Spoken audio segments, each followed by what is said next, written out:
बात करेंगे semiconductor memory के बारे में। तो यूनिट नंबर 4 को हम वन शॉट में कवर करने की कोशिश करेंगे। ठीक, तो चलिए शुरुआत करते हैं। सेमीकंडक्टर मेमोरी की बात करें तो सेमीकंडक्टर मेमोरी क्या है? एक प्रकार का एरे है जो कि कैपेबल होता है स्टोर करना large quantity of digital information और essential to all digital system, जो कि इसेंशियल होता है सभी डिजिटल सिस्टम की। The even demand from the large data storage capacity has driven the fabrication technology and memory development toward more compact design rule and can sequentially toward higher data storage density। Semiconductor memory जो होता है वो increase करता है demand of large storage capacity को, जो कि driven करते हैं फैब्रिकेशन टेक्नोलॉजी और मेमोरी डेवलपमेंट के लिए toward more compact design rule और subsequently toward higher data storage density के लिए। The maximum realisable data for the storage capacity of single chip semiconductor memory array appropriate double every 2 year. यानी maximum reliable data of storing capacity of single chip silicon memory जो होता है वो appropriately double होती है प्रत्येक 2 साल में। ये आपको मूरे राव बताता है। अब हम आगे बढ़ते हैं। अब देखिए क्या following are the important design criteria associated with, क्या इम्पॉर्टेंट डिजाइन क्राइटेरिया क्या एसोसिएटेड होने चाहिए मेमोरी एरे से। तो पहला है कि the area efficient of memory array, क्या क्या डिजाइन क्या इंपॉर्टेंट क्राइटेरिया होनी चाहिए मेमोरी एरे के लिए। तो पहला है the design array of the memory array के लिए क्राइटेरिया होनी चाहिए मेमोरी एक्सेस टाइम, और दूसरा है the statics and dynamic power consumption. 2 चीज़ होना चाहिए क्राइटेरिया, ठीक है। उसी को मेमोरी एरे के लिए हम चेक करते हैं। तो सेमीकंडक्टर मेमोरी 2 क्लास में डिवाइड होता है, आपको पता है, read only memory and read and write memory. देखिए रीड ओनली मेमोरी को रोम बोलते हैं और रीड रैंडम एक्सेस मेमोरी को हम रैम बोलते हैं। ठीक, रैंडम एक्सेस मेमोरी को हम रैम बोलते हैं। रीड ओनली मेमोरी जो है वो बहुत प्रकार से होते हैं, जैसे कि mass programmable ROM, erasable programmable ROM, electrical erasable programmable ROM. ये रीड ओनली मेमोरी कैटेगरी में आते हैं। वही रैंडम एक्सेस मेमोरी की कैटेगरी में 2 प्रकार के आते हैं, statics RAM and dynamic RAM. ठीक, आगे बढ़ते हैं, बात करते हैं टिपिकल मेमोरी एरे। देखिए जो टिपिकल मेमोरी एरे का स्ट्रक्चर कुछ इस तरह से होता है। यहाँ पर जो बिट होते हैं, जो सेलेक्टेड रो होते हैं उनको हम वर्ड लाइन बोलते हैं, सेलेक्टेड कॉलम को हम बिट लाइन बोलते हैं। ठीक, तो ये देखिए कॉलम है, ये जो है ये क्या है, रो है। यहाँ पर ये रो को रिप्रेजेंट कर रहा है, ये कॉलम को रिप्रेजेंट कर रहा है। ठीक, अब हम पढ़ते हैं रीड ओनली मेमोरी क्या होता है। तो रीड ओनली मेमोरी में आप जानते ही हैं कि रीड ओनली मेमोरी मतलब mass programmable ROM, erasable programmable ROM, erasable random read only memory, फिर electrical erasable programmable read only memory. ये सब है जो कि रैंडम रीड ओनली मेमोरी की कैटेगरी में आते हैं।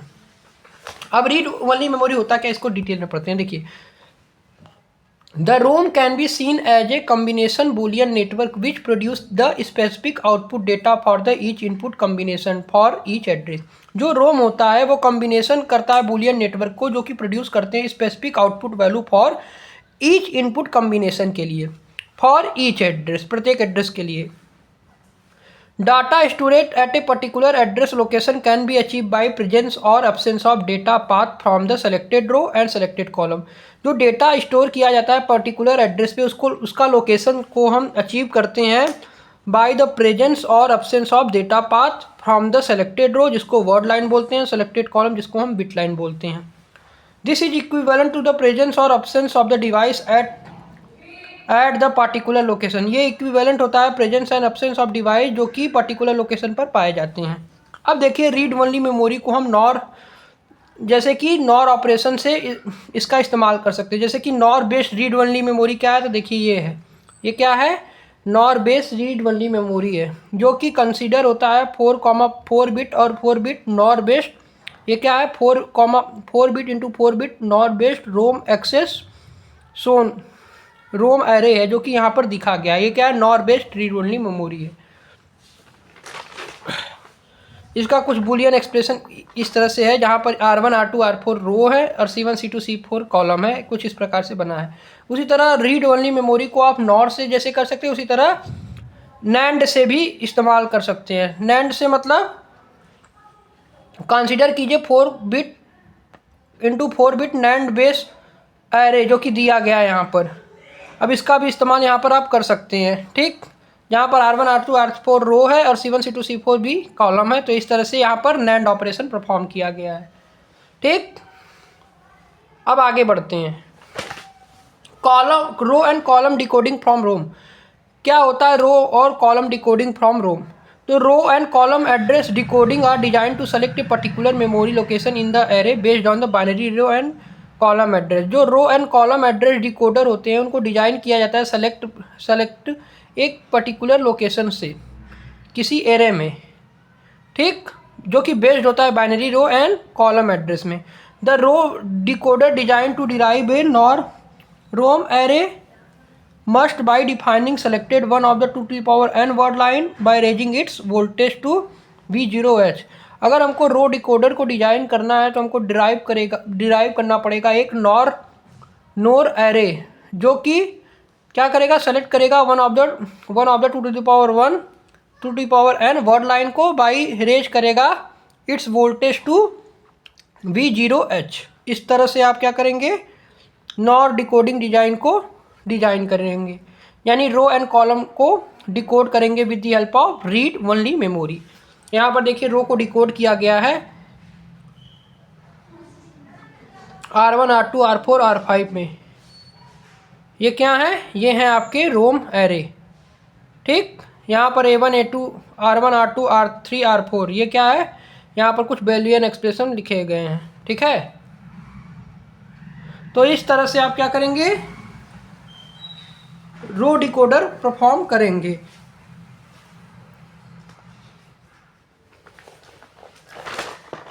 उसी तरह आगे बढ़ते हैं। तो यहाँ पर जैसे कि नॉर और नैंड का इस्तेमाल करेंगे। तो नॉर बेस्ड रो डिकोडर सोन बिलोन, यहाँ पर नॉर बेस्ड रो डिकोडर जो है सोन बिलोन कर, it is a built of like a NOR ROM array using the same selected program approach. इसको हम बिल्ड किया जाता है नॉर रोम एरे से, जिसकी नॉर रोम एरे से using same selected programming approach. Both of the memory array are decoding can be fabricated at 2 adjacent array, जिसको हम 2 एडजेसेंट एरे से डिकोड करते हैं। यहाँ पर आप देख सकते हैं ये डायग्राम है, ठीक। क्या है, row and column decoder for ROM. इसको आप रीड करेंगे, ठीक।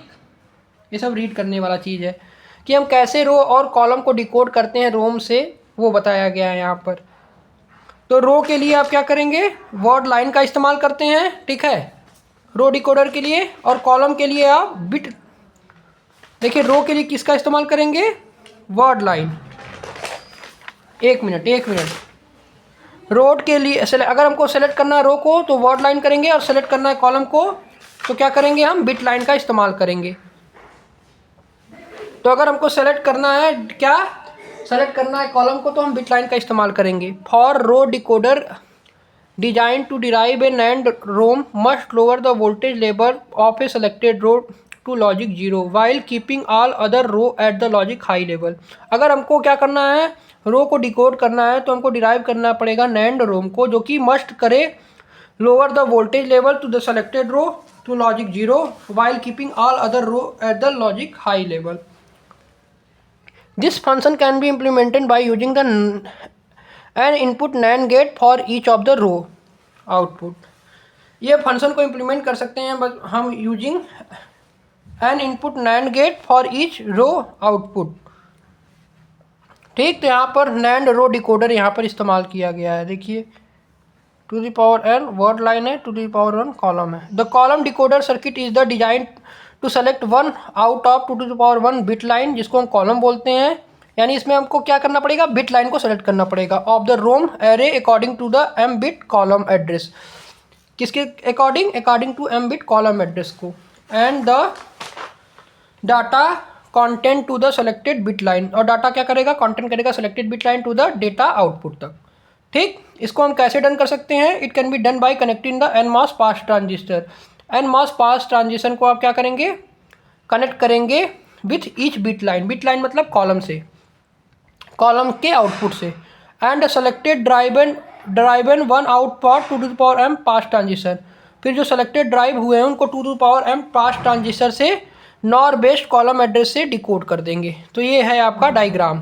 ठीक है, अब हम बात करते हैं स्टैटिक रैंडम एक्सेस मेमोरी क्या होता है। यहाँ पर आप देख सकते हैं कि स्टैटिक रैंडम एक्सेस मेमोरी क्या होता है, उसकी चलिए चर्चा करते हैं। ठीक, तो बात करते हैं हम स्टैटिक रैंडम एक्सेस मेमोरी का। तो स्टैटिक रैंडम एक्सेस मेमोरी की बात करें तो memory circuit says to be statics if the storage data can be retain indefinitely without any need for the period reference operation. एक मेमोरी सर्किट को अगर हम स्टैटिक तभी बोल सकते हैं जब उसको स्टोर करे डाटा को retain indefinitely without any need for periodic reference operation, बिना किसी आवश्यकता के पीरियोडिक रेफरेंस ऑपरेशन में। The data storage cell that is the 1 bit memory cell is static RAM array invariant consist of single latch circuit with 2 stable operating pipe या state. अगर data को store करना cell में तो 1 bit memory cell को इन a static RAM को हम क्या करेंगे, सिंगल लैच सर्किट को 2 स्टेबल ऑपरेटिंग पॉइंट से कनेक्ट कर देंगे।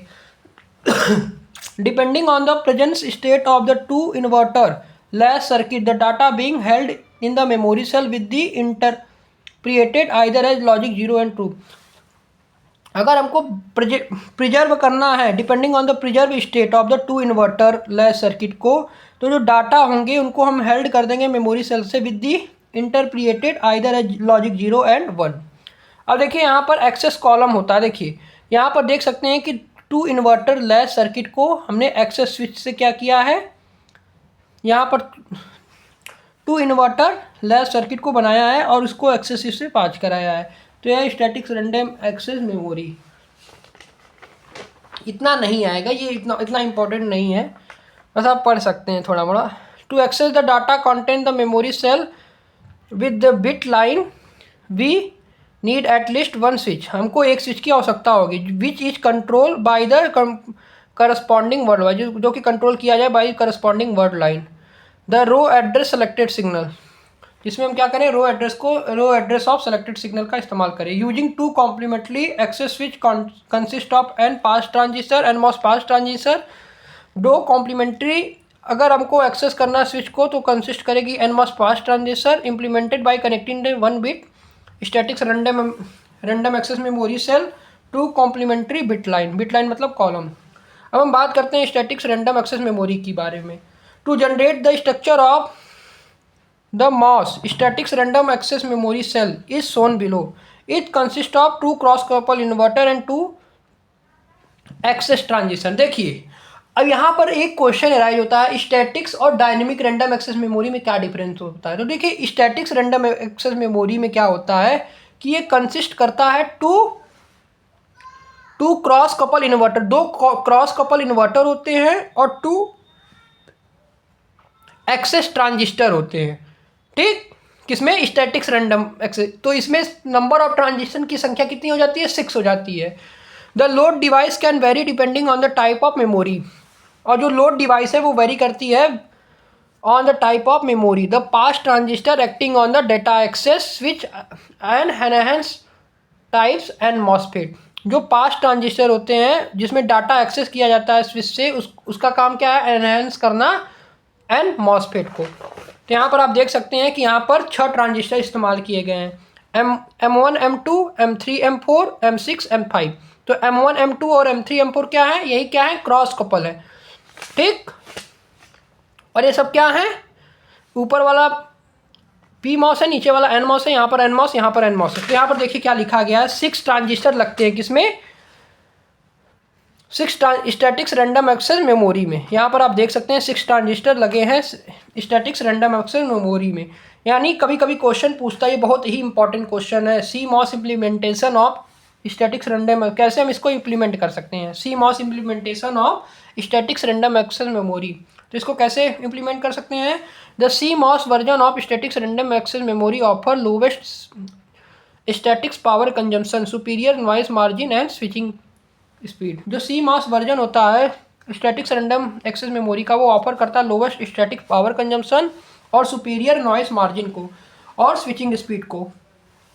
On the down side the area occupy by statics random access memory is, but down side में क्या होता है, जो एरिया ऑक्युपाई किया जाता है स्टैटिक्स रैंडम एक्सेस मेमोरी से वो बहुत हायर होता है। तो यहाँ पर आप देख सकते हैं M1 M5 M2 M6 क्या है, क्रॉस क्रॉपर इन्वर्टर है, वहीं M3 M4 क्या है, एक्सेस ट्रांजिस्टर है। तो static CMOS implementation of statics random access memory में 6 ट्रांजिस्टर लगते हैं।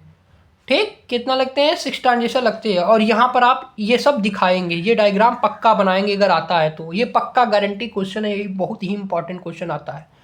तो यहाँ पर M1 M5 क्या है और M2 M6 क्या है, क्रॉस कपर इन्वर्टर है। वहीं M3 M4 क्या है, एक्सेस ट्रांजिस्टर है।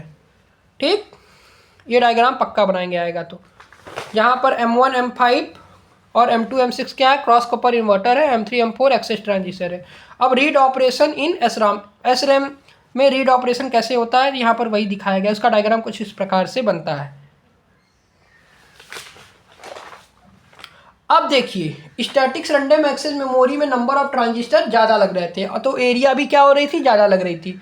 ये क्या है, इसका ड्रॉबैक था। तो इसके ड्रॉबैक को सॉल्व करने के लिए हमने डायनेमिक रैंडम एक्सेस मेमोरी का इस्तेमाल किया। अब डायनेमिक रैंडम एक्सेस मेमोरी क्या होता है, अब इसकी बात करते हैं। चलिए, the static cell require 4 to 6 transistor per bit and 4-5 line connected to इस cell including the power and ground connection.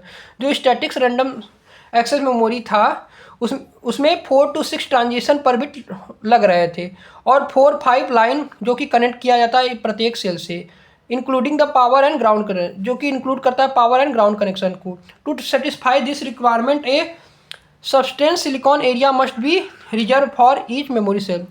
अगर हमको सेटिस्फाई करना है इस रिक्वायरमेंट को तो हमको क्या करना पड़ेगा, सब्सटेट करना पड़ेगा सिलिकॉन एरिया को जो कि रिजर्व करे ईच मेमोरी सेल को। Modern high density random access memory array require compact memory cell. जो modern high density random access array होता है वो रिक्वायर करता है कॉम्पैक्ट मेमोरी सेल।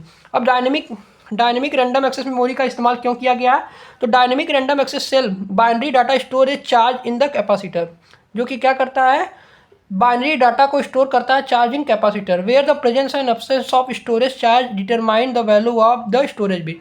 जो कि presence and absence of storage charge होता है डिटरमाइन करता है वैल्यू ऑफ स्टोरेज बिट को। तो डायनेमिक रैंडम एक्सेस मेमोरी में नंबर ऑफ ट्रांजिस्टर की वैल्यू कितनी हो जाती है, 4 हो जाती है। 4 होगी, 3 होगी, फिर 1 होगा, यानी नंबर ऑफ ट्रांजिस्टर की वैल्यू धीरे धीरे कम होने लगती है। यही इसका एडवांटेज है। तो नंबर ऑफ ट्रांजिस्टर की वैल्यू अगर कम हो गई इसका मतलब पावर लॉस कम होगा, पावर लॉस कम होगा, एरिया कम रिक्वायरमेंट होगी। तो ये सब एडवांटेज है डायनेमिक रैंडम एक्सेस मेमोरी की। तो देखिए पहले ये 40 डायनेमिक रैंडम एक्सेस मेमोरी, जहाँ पर पैरासाइटिक स्टोरेज कैपेसिटर ये सब है दोनों, और ये यहाँ पर देखिए 40 ये दोनों कैपेसिटर हैं। तो यहाँ पर 40 डायनेमिक रैंडम एक्सेस ट्रांजिस्टर है। ये फोर ट्रांजिस्टर यहाँ पर लगे हैं, एक ट्रांजिस्टर ये, एक ट्रांजिस्टर ये लगा है, और ये दोनों जो हैं ये पैरासाइटिक स्टोरेज कैपेसिटर लगे हैं। ठीक, यानी यहाँ पर देखिए 1 2 3 4, यानी 4 ट्रांजिस्टर लगे हुए हैं, इसीलिए इसका नाम है four transistor dynamic random access memory. फिर 4 ट्रांजिस्टर से हमने 3 ट्रांजिस्टर पर आया, तो यहाँ पर 1 2 3, यहाँ पर 3 ट्रांजिस्टर लगे हैं, तो ये क्या है, 3 transistor dynamic random access memory. फिर उसके बाद अब हम आ जाएंगे 1T dynamic random access memory, जहाँ पर ये वर्ड लाइन, जिसको वर्ड लाइन है, और यहाँ पर बिट लाइन मतलब कॉलम को रिप्रेजेंट कर रहा है, वर्ड लाइन मतलब सेलेक्टेड रो को रिप्रेजेंट कर रहा है। तो यहाँ पर आप देख सकते हैं कि एक ही ट्रांजिस्टर लगा है और इसके बगल में एक एक्सप्लिसिट स्टोरेज कैपेसिटर लगा है। तो ये 1T dynamic random access memory है, मतलब ये बहुत ही छोटा हो गया, एरिया भी बहुत छोटी है, एक ट्रांजिस्टर रिक्वायरमेंट हो रहा है, तो ये बढ़िया है as compare to statics random access memory. ठीक, तो 1 transistor dynamic random access memory का ये डायग्राम है, जहाँ पर M1 क्या है, एक ट्रांजिस्टर लगा है जो कि रो एन R, W मतलब ये सेलेक्ट करेगा रो को, वहीं ये रिप्रेजेंट करेगा कॉलम को, जहाँ पर C1 क्या है और C2 क्या है। C1 यहाँ पर स्टोरेज कैपेसिटर है, C2 जो है वो पैरासाइटिक कैपेसिटर है। और जनरली जो C2 यानी पैरासाइटिक कैपेसिटर की वैल्यू हमेशा ग्रेटर होती है स्टोरेज कैपेसिटर से। तो 1 bit dynamic random access cell का ये डायग्राम है। बहुत ही इंपॉर्टेंट क्वेश्चन है, आ सकता है, इसको आप जरूर से जरूर पढ़ेंगे। अब को आता है लो पावर CMOS डिजाइन क्या होता है।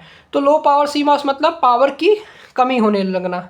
लो पावर CMOS डिजाइन क्या है। तो function perform the integrated circuit significant increase the over the part many year increase power consumption. अगर हमको पावर कंजम्पशन को इंक्रीज करना है तो क्या करना पड़ेगा हमको, function performance of integrated circuit को सिग्निफिकेंटली इंक्रीज करना पड़ेगा।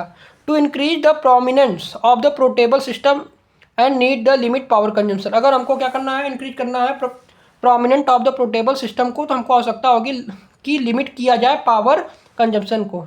मतलब कि अगर हम देखिए क्या होता है कि बड़े बड़े सर्किट में पावर का लॉस होता है, तो उसको बचाने के लिए हम लो पावर कंजम्पशन पर जाते हैं।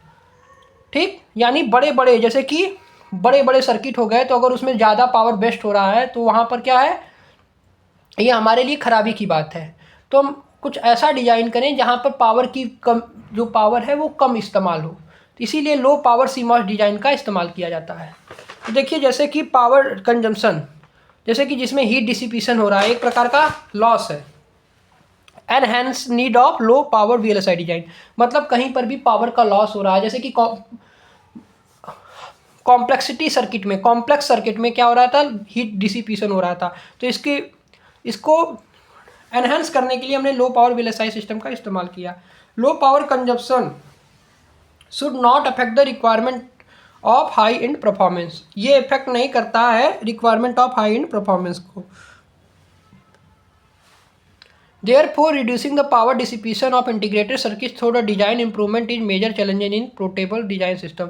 इसीलिए reducing the power dissipation of the integrated circuit through the designer improve किया क्या major challenges in portable system design। इसीलिए हमको अगर पावर को डिसिपेट, जो रिड्यूस हो रहा है पावर को, उसको reducing of the power dissipation of the integrated circuit through design improvement एक प्रकार का मेजर चैलेंज है किसमर, पोर्टेबल सिस्टम डिजाइन में। अब देखिए जो पावर डिसिपेशन है एक प्रकार का मेजर इशू है हाई परफॉर्मेंस डिजिटल सिस्टम के लिए। कौन, पावर डिसिपेशन एक प्रकार का मेजर इशू है हाई परफॉर्मेंस डिजिटल सिस्टम के लिए। Such system are characterize by high integrated density and the high clock frequency. ये जो सिस्टम है कैरेक्टराइज किए जाते हैं हाई इंटीग्रेटेड डेंसिटी और हाई क्लॉक फ्रीक्वेंसी से। Hence the power dissipation of the chip and thus the temperature increase with the increase clock frequency. इसीलिए जो power dissipation of the chip है, hence the power dissipation of the chip and thus the temperature increase with the increase clock frequency.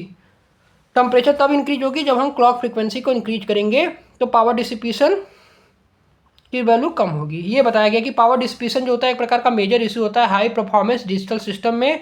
तो such system is characterize by high integrated, क्योंकि उनके पास क्या होती है, उन सिस्टम के पास हाई इंटीग्रेटेड डेंसिटी होती है, हाई क्लॉक फ्रीक्वेंसी होती है। और ये कैसे होता है कि जब पावर डिसिपेट होता है चिप में तो वहाँ पर टेम्परेचर इंक्रीज होता है। टेम्परेचर के इंक्रीज होने से क्लॉक फ्रीक्वेंसी में भी इंक्रीज होता है, इसी कारण से पावर डिसिपेशन होता है। अब देखिए टेम्परेचर बढ़ाने से क्या हुआ, टेम्परेचर बढ़ाने से क्लॉक फ्रीक्वेंसी इंक्रीज होने से पावर डिसिपेशन हुआ। एक दूसरा इशू है रिलायबिलिटी इशू। रिलायबिलिटी भी इशू होता है पावर डिसिपेशन से, यानी reliability also gain profitable when power consume rises. तो रिलायबिलिटी यूज कब होता है, रिलायबिलिटी इशू कब होता है, जब गेन प्रॉक्सिमेट हो, जब पावर कंजम्पशन जो है वो बहुत ज़्यादा राइज हो जाए। Consequently the cost of packaging cooling and the heat removal become the significant. Consequently जो कॉस्ट ऑफ पैकेजिंग हो गई, कूलिंग हो गई और हीट रिमूव किया जाता है, वो क्या है, एक प्रकार का सिग्निफिकेंट फैक्टर है मॉडर्न सर्किट में। अब देखिए लो पावर CMOS डिजाइन में बहुत प्रकार के आर्किटेक्चर, जैसे कि लो पावर CMOS डिजाइन में 3 प्रकार में मतलब वेरियस टाइप में इम्प्लीमेंट किया गया। यानी low power design methodological can be differentiated depending on their level of implementation. हमको लो पावर CMOS डिजाइन को अगर हमको मेथोलॉजिकल डिफ्रेंशिएट करना है तो इसको हम बहुत से लेवल में इम्प्लीमेंट करते हैं। पहला है डिवाइस लेवल। डिवाइस लेवल क्या है? डिवाइस लेवल में जैसे कि पैरामीटर सच है threshold voltage, geometrical and device architecture आ जाता है, जो कि क्या करे, यूज करे लोअरिंग पावर कंजम्पशन, जो कि लोअर करे पावर के कंजम्पशन को।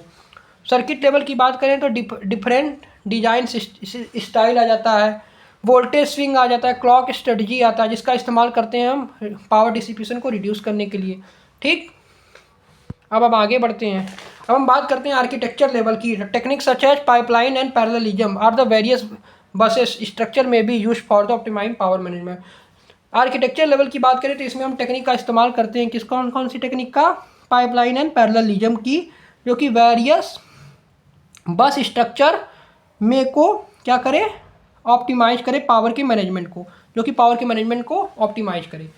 एल्गोरिदम लेवल की बात करें तो एल्गोरिदम लेवल आपको बताता है proper selection of data processing algorithm, जिसमें हम क्या करें, प्रॉपर सेलेक्ट करें डेटा प्रोसेसिंग एल्गोरिदम को, और ये हेल्प करता है to minimise number of switching event, help करता है मिनिमाइज करने के लिए नंबर ऑफ स्विचिंग इवेंट।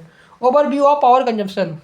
अब हम बात करते हैं क्या क्या ओवरव्यू होते हैं पावर कंजम्पशन, यानी सोर्स ऑफ पावर कंजम्पशन की बात करें तो 3 प्रकार में डिवाइड होते हैं: switching power consumption, short circuit power consumption and leakage power consumption. Switching power dissipation की अगर हम बात करें तो स्विचिंग पावर डिसिपेशन मतलब जब पावर डिसिपेट किया जाता है ड्यूरिंग द स्विचिंग इवेंट, तो कैटेगरी में आता है स्विचिंग पावर डिसिपेशन, यानी power dissipation during the switching event, that is when the output node voltage of the CMOS logic gate make the logic transistor. CMOS dissipation तब होता है during the switching event, और कब होता है, जब output when the output node voltage of the CMOS logic gate जो होता है वो मेक करे लॉजिक ट्रांजिस्टर को। Switching power is a dissipation when energy is drawn from the power supply to the charge up and output node capacitor। Switching power dissipation तब होता है जब एनर्जी को हम ड्रॉ किया जाए फ्रॉम द सप्लाई पावर से, जो कि चार्ज अप हो आउटपुट नोड से, कैपेसिटर से। During the charge up phase the half of the energy drawn from the power supply is dissipated. जब हम चार्ज अप फेज में जाते हैं तो वहाँ पर हाफ ऑफ द एनर्जी जो होता है वो ड्रॉ किया जाता है, ड्रॉ हो जाता है फ्रॉम द पावर सप्लाई, जो कि डिसिपीट किया जाती है हीट की तरह। During charge down phase store energy is dissipated energy. जो स्टोर एनर्जी है चार्ज डाउन फेज में क्या होती है, डिसिपीट कर जाती है हीट में। ठीक, the average power dissipation of the CMOS logic can be calculated from the energy requirement. जो एवरेज पावर है उसको कैसे कैलकुलेट कर सकते हैं, the energy requirement to the charge up to the output node to the VDD and the charge down the total voltage load capacitor to the ground level. इस तरह से हम क्या कर सकते हैं, एवरेज पावर डिसिपेशन को निकाल सकते हैं।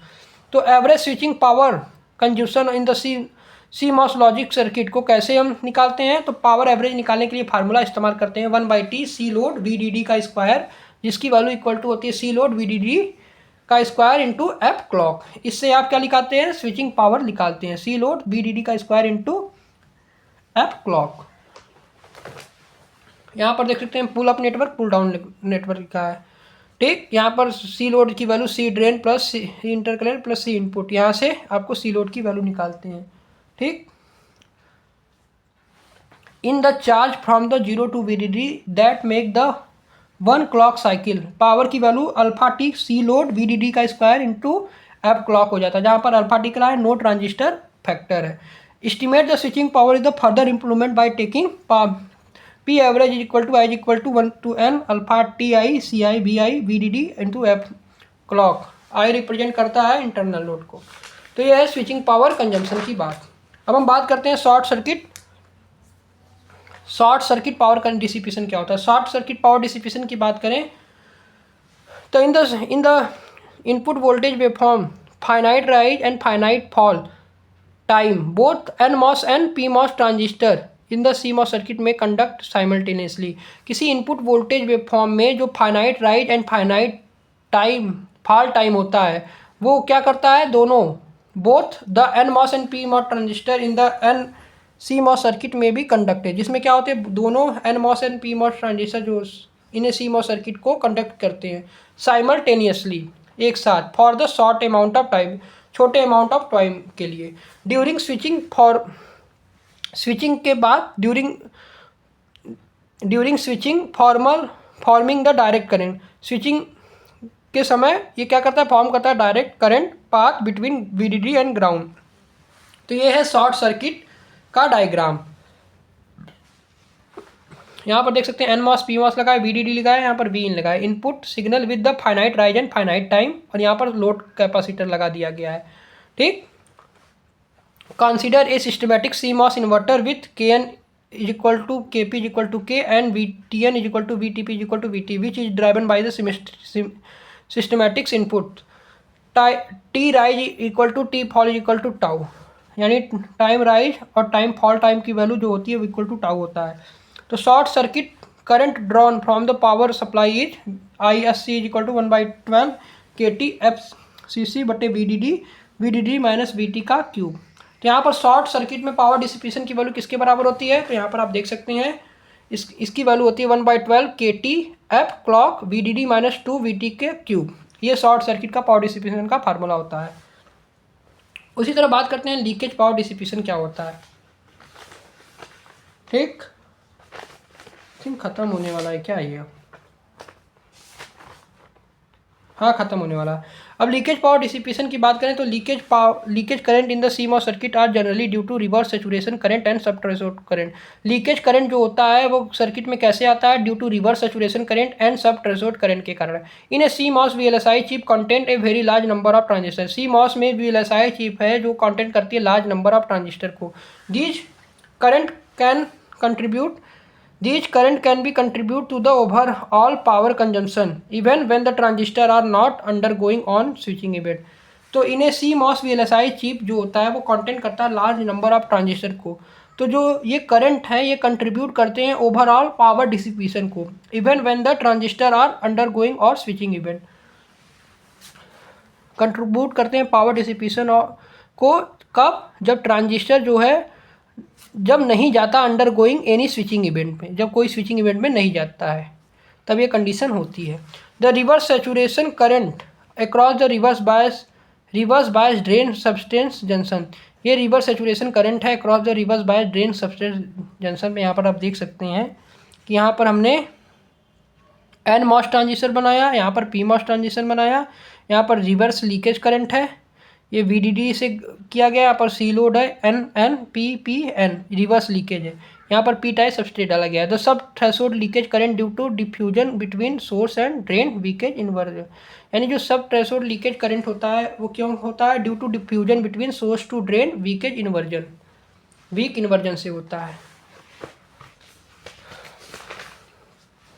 ठीक, तो ये था आपका लीकेज पावर डिसिपेशन के बारे में बताया गया कि ये दो तरह से आता है, रिवर्स सैचुरेशन करंट और सब थ्रेशोल्ड कंडीशन के कारण ही होता है लीकेज पावर डिसिपेशन।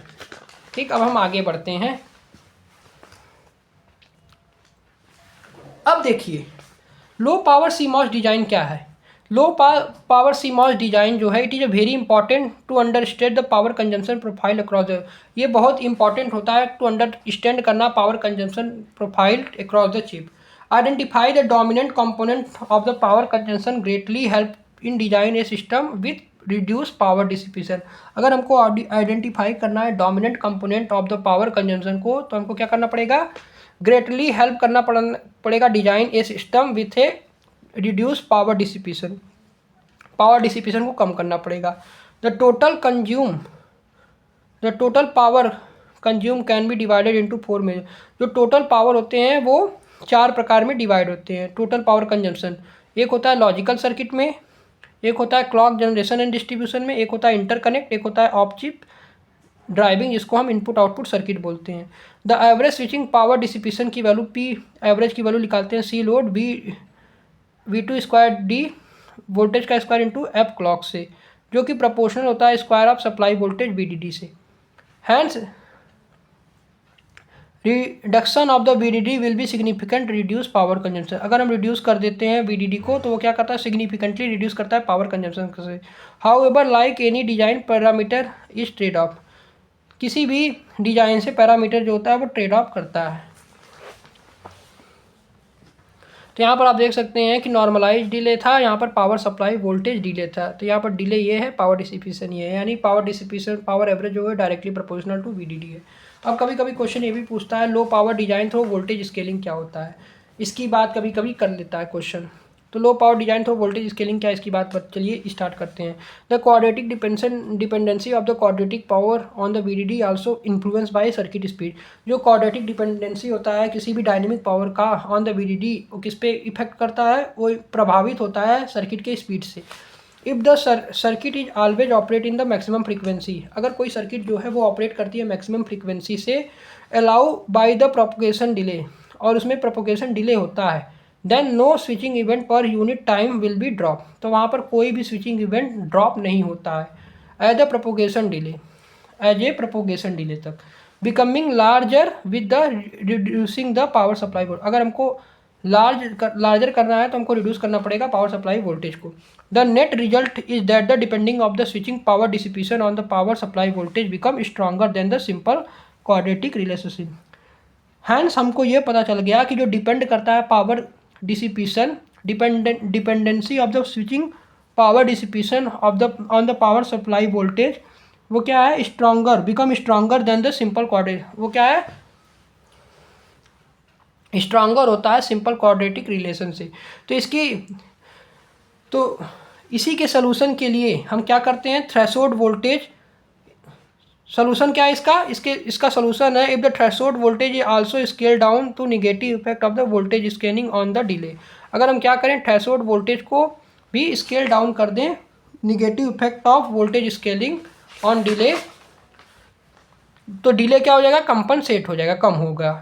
ठीक, यानी थ्रेशोल्ड वोल्टेज को हम क्या कर दें, स्केल कर दें डाउन, तो वहाँ से क्या होगा, डिले की वैल्यू कंपनसेट होने लगेगी, कम होने लगेगी। तो इसका सोल्यूशन क्या है, if the threshold voltage is scale down the negative effect of voltage scale delay. इसका सोल्यूशन यही है कि अगर हम थ्रेशोल्ड वोल्टेज को स्केल डाउन कर दें तो वहाँ से negative effect of voltage scaling का डिले जो है वो कंपनसेट हो जाएगा। तो देखिए, लो power design through voltage scaling दो प्रकार का होता है, एक है वेरिएबल थ्रेशोल्ड CMOS, ठीक, यानी low power design through voltage scaling दो प्रकार में होते हैं, उनकी अभी हम बात करेंगे। चलिए इसको थोड़ी पढ़ लेते हैं। Using low VT transistor raise significantly concerns about noise margin as sub threshold condition. अगर हमको क्या करना है, लो ट्रांजिस्टर को राइज करना है significant concern about the noise margin, तो हमको क्या करना पड़ेगा, सब थ्रेशोल्ड कंडीशन को करना पड़ेगा। Smaller VT lead to smaller noise margin for the CMOS logic gate. अगर स्मॉलर थ्रेशोल्ड वोल्टेज होगा तो स्मॉलर नॉइस मार्जिन होगी, और CMOS लॉजिक गेट, किसका, CMOS लॉजिक गेट का नॉइस मार्जिन क्या होगा, स्मॉलर होगा। The sub threshold condition current also limit reducing the threshold voltage if specially in the value smaller than 0.2 volt. अगर हमको sub threshold conduction current को also limit करना है तो हमको रिड्यूस करना पड़ेगा थ्रेशोल्ड वोल्टेज को, specially for the value smaller than 2.5 volt. Technique which help to overcoming this issue of the leakage and stand off power dissipation. ऐसा technique जो क्या करे, लीकेज और stand off by power dissipation को कम करे, उसका नाम है वेरिएबल थ्रेशोल्ड CMOS या मल्टी थ्रेशोल्ड CMOS। ये दोनों टेक्निक का इस्तेमाल करते हैं हम किसको, पावर डिसिपेशन को कम करने के लिए। यानी टेक्निक जिसका इस्तेमाल करते हैं हम कम करने के लिए किसको, इशू ऑफ लीकेज पावर और स्टैंड बाई पावर डिसिपेशन को, उसका नाम है वेरिएबल थ्रेशोल्ड CMOS और मल्टी थ्रेशोल्ड CMOS। तो वेरिएबल थ्रेशोल्ड CMOS की ये देखिए बॉडी इफेक्ट को यहाँ पर रिप्रेजेंट किया गया है। अब वेरिएबल थ्रेशोल्ड CMOS क्या है, वेरिएबल थ्रेशोल्ड CMOS की बात करें तो consequently substrate terminal of the PMOS is tied to VDD which is substrate terminal of NMOS is, जिसमें हम क्या करते हैं, जो वेरिएबल थ्रेशोल्ड CMOS की बात करें तो जिसमें सबस्ट्रेट टर्मिनल ऑफ PMOS को हम क्या कर सकते हैं, ट्राई करते हैं VDD में, और सबस्ट्रेट टर्मिनल ऑफ NMOS को हम ग्राउंडेड करते हैं। वेरिएबल थ्रेशोल्ड CMOS सर्किट जो है एक टेक्निक है जिसमें हम क्या करते हैं, substrate bias voltage, variable threshold CMOS circuit technique are substrate bias voltage of NMOS and PMOS transistor. जो वेरिएबल थ्रेशोल्ड CMOS सर्किट है एक प्रकार की टेक्निक है जिसमें हम सबस्ट्रेट करते हैं बायस वोल्टेज को NMOS and PMOS transistor are generated by variable substrate bias control. Generate किया जाता है वेरिएबल सबस्ट्रेट बायस कंट्रोल। यहाँ पर आप देख सकते हैं वेरिएबल सबस्ट्रेट बायस कंट्रोल को जनरेट किया गया है। ये क्या है, VT variable threshold CMOS implementation है। ठीक, यहाँ पर देख सकते हैं कि वी आउट पे यहाँ पर एक ट्रांजिस्टर, यहाँ पर एक ट्रांजिस्टर, यहाँ पर सब्सट्रेट बायस कंट्रोल सर्किट लगा दिया गया है। ठीक, और यहाँ पर कुछ वोल्टेज को रिप्रेजेंट किया गया है। अब हम बात करते हैं मल्टी थ्रेशोल्ड सीमॉस की बात, चलिए कर लेते हैं। मल्टी थ्रेशोल्ड सीमॉस की बात करें तो multi threshold CMOS technique are the two different types of transistor. Multi threshold technique में हम two different types of transistor, जिसमें both NMOS and PMOS with two different voltage. Multi threshold में हम क्या करते हैं, जिसमें दो डिफरेंट टाइप्स ऑफ ट्रांजिस्टर का इस्तेमाल करते हैं, जिसमें एन मॉस और पी मॉस हो, और उनके पास वोल्टेज भी क्या होना चाहिए, डिफरेंट होना चाहिए। लेकिन वेरिएबल में ये नहीं था। वेरिएबल की बात करें तो वेरिएबल में कुछ अलग कंडीशन थी, मैंने अभी पढ़ा हूँ, उसको आप देख सकते हैं। तो मल्टी थ्रेशोल्ड सीमॉस की बात करें तो मल्टी थ्रेशोल्ड टेक्निक जो होती है, इसका इस्तेमाल करते हैं डिफरेंट टाइप्स ऑफ ट्रांजिस्टर में, both NMOS and PMOS, जिसके पास दो डिफरेंट वोल्टेज हो सर्किट में। अगर हम लो वोल्टेज की बात करें, लो वोल्टेज ट्रांजिस्टर की बात करें तो लो वैल्यू ट्रांजिस्टर जो होता है, यानी लो थर्मल वोल्टेज ट्रांजिस्टर का इस्तेमाल करते हैं हम ऑब्टेन करने के लिए switching speed, whereas high voltage transistor का इस्तेमाल करते हैं प्रिवेंट करने के लिए लीकेज डिसिपेशन के लिए। ठीक, तो मल्टी थ्रेशोल्ड मतलब मल्टी थ्रेशोल्ड टेक्निक जो होता है, two different types of transistor का इस्तेमाल करते हैं जिनके पास वोल्टेज भी डिफरेंट होना चाहिए, टू डिफरेंट वोल्टेज भी होना चाहिए। अगर लो वोल्टेज ट्रांजिस्टर का इस्तेमाल करते हैं हम फास्ट स्विचिंग के लिए, और वहीं हाई वोल्टेज ट्रांजिस्टर का इस्तेमाल, हाई वेरिएबल वोल्टेज ट्रांजिस्टर का इस्तेमाल करते हैं हम प्रिवेंट करने के लिए लीकेज डिसिपेशन के लिए। तो यहाँ पर वही दिखाया गया है मल्टी थ्रेशोल्ड का, यानी P MOS, high voltage P MOS का इस्तेमाल करेंगे किसके लिए, प्रिवेंट करने के लिए सब threshold leakage in stand by mode. वहीं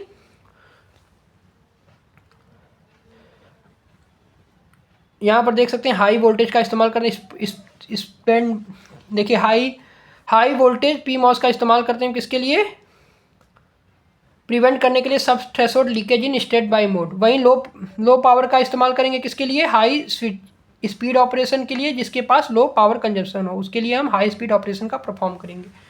तो ये था आपका सर्किट, यानी MT CMOS circuit are easier to design as and use as compare to, जो एम्प्टी सीमॉस सर्किट है वो ईजियर होता है डिजाइन करने compare to variable threshold CMOS circuit से। इसका एग्जाम्पल यहाँ पर देख सकते हैं कि डी लैच सर्किट को डिजाइन किया गया using multi threshold CMOS technique से यहाँ पर। ठीक, ये डी लैच को डिजाइन किया गया। अब देखिए लैच और फ्लिप फ्लॉप में डिफरेंस क्या होता है ये बताइए तो आप थोड़ा। लैच जो होता है उसमें लेवल ट्रिगर होता है, वहीं फ्लिप फ्लॉप में एज ट्रिगरिंग होती है, ये डिफरेंस है बस। ठीक, आगे बढ़ते हैं अब देखिए एक अनदर मेथड है पावर कंजम्पशन को कम करने के लिए, वो क्या है, लो पावर डिजाइन के लिए, वो होता है पैरेललिज्म एंड पाइपलाइन। तो पैरेललिज्म एंड पाइपलाइन क्या होता है, इनकी बात, पैरेललिज्म अलग चीज़ है, पाइपलाइन अलग चीज़ है। पाइपलाइन इसी में है लेकिन वो मैंने एग्जीक्यूट नहीं किया है। पाइपलाइन में मतलब हम क्या करते हैं, किसी सर्किट में हम कुछ रजिस्टर को ऐड करते रहते हैं जिससे उसकी कॉम्प्लेक्सिटी जो है वो डिक्रीज होने लगे। ठीक, वो होता है पाइपलाइनिंग, कुछ ऐड करना। तो ऐड क्या करते हैं, रजिस्टर को। तो replacing a single function unit with the N parallel unit allow each to operate 1/n frequency. Parallelism and pipeline की बात करें तो इसमें क्या कह रहा है कि अगर हम सिंगल फंक्शनल यूनिट को एन पैरेलल यूनिट से रिप्लेस कर दें और वो ऑपरेट करना चाहिए 1/n frequency of the frequency, A multiplexer select between the result, the voltage can be scale down according. देखिए स्केल डाउन करने के लिए अभी हम बात करें स्केलिंग के लिए, तो स्केलिंग के लिए एक तो हो गया वेरिएबल थ्रेशोल्ड सीमॉस टेक्निक, वो हो गया मल्टी थ्रेशोल्ड सीमॉस, और एक और हो गया पैरेललिज्म एंड पाइपलाइन से भी हम क्या कर सकते हैं, वोल्टेज को स्केल डाउन कर सकते हैं। ठीक, तो इससे क्या करेंगे, सबसे पहले हम रिप्लेस करेंगे एक सिंगल फंक्शनल यूनिट को with the N parallel unit से, जो कि अलाउ करेगा टू ऑपरेट करना 1/n फ्रीक्वेंसी पर। फिर हम मल्टीप्लेक्सर का इस्तेमाल करेंगे सेलेक्ट करने के लिए बिटवीन द रिजल्ट। फिर हम वोल्टेज को स्केल डाउन करेंगे according to the offering quadratic saving in the energy at the expensive double the area. फिर हम क्या करेंगे, वोल्टेज को स्केल डाउन करेंगे कैसे, according to the quadratic saving in energy, किसके हेल्प से, क्वाड्रेटिक सेविंग ऑफ एनर्जी की हेल्प से, जो कि एक्सपेंड होता है double the area. Replacing a single fundamental unit with a n stage pipeline unit also reduce the amount of logic in a clock cycle at the expense of more register। अगर हमको replace करना है single fundamental unit को with the N state pipeline से, तो हम क्या कर सकते हैं, रिड्यूस कर सकते हैं amount of logic in the clock cycle at the expense of the more register लगा के। यहाँ पर आप देख सकते हैं कि ये पहला वाला जो डायग्राम है इसमें नॉर्मल है, ये ए सेंडर से रिसीवर तक जाने के लिए हमने यहाँ पर ए और बी लगा दिया डायरेक्ट, इसको नॉर्मली पास कराया। फिर पैरेललिज्म मतलब अब इसको हमने सेंडर से रिसीवर जाने के लिए हमने यहाँ पर 2 बार ए और बी लिखा और इसको हमने पैरेलल पास कराया रिसीवर तक, ठीक। और पाइपलाइन मतलब क्या करेंगे, पाइपलाइन का मतलब हो गया कि यहाँ पर सेंडर फिर ए लगा दिया, फिर यहाँ पर फिर एक चीज़ मतलब एक रजिस्टर ऐड किया, देखिए एक इसके बाद फिर एक रजिस्टर फिर इसके बाद ये पाइपलाइन अप्रोच है। तो ये था स्केल डाउन करने के लिए टेक्निक। मिलते हैं नेक्स्ट वीडियो में, तब तक के लिए गुड बाय। तो यहाँ पर आपका यूनिट नंबर 4 भी खत्म।